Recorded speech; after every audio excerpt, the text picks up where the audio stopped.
नमस्कार, मैं आपके साथ अंजना और आप देख रहे हैं आरपीएस समाचार। आइए शुरुआत करते हैं आज की खास खबर से। पेट्रोल डीजल तो कुछ भी नहीं, खाने को समोसे और नहाने के लिए साबुन तक के पड़ जाएंगे लाले। भारत पर आ रही मुसीबत।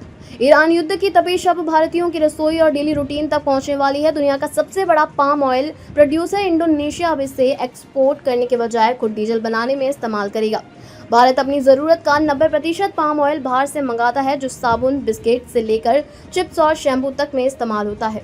इंडोनेशिया की नई B15 पॉलिसी और महंगे कच्चे तेल के कारण देश में पाम ऑयल की किल्लत और महंगाई का बड़ा संकट खड़ा हो सकता है। नई दिल्ली, ईरान युद्ध की वजह से भारत में तेल का एक बड़ा संकट खड़ा हो सकता है। पेट्रोल डीजल नहीं, वो तो अलग मसला है। एक और मसला जो खड़ा हो रहा है वो है पाम ऑयल का। दुनिया में सबसे ज्यादा पाम ऑयल भारत इंपोर्ट करता है। भारत हर साल लगभग 95 लाख टन पाम ऑयल इस्तेमाल करता है और भारत में पाम ऑयल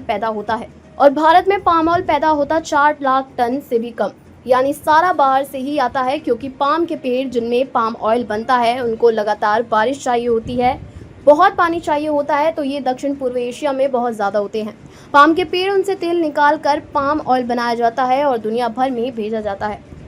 भारत में कुल खाने का तेल जो इस्तेमाल होता है उसका 40% ये पाम ऑयल ही है, क्योंकि एक तो ये बाकी खाने के तेलों से सस्ता पड़ता है और लंबे टाइम तक खराब नहीं होता। तो कई परिवारों में सस्ते पाम ऑयल का इस्तेमाल होता है खाना पकाने के लिए।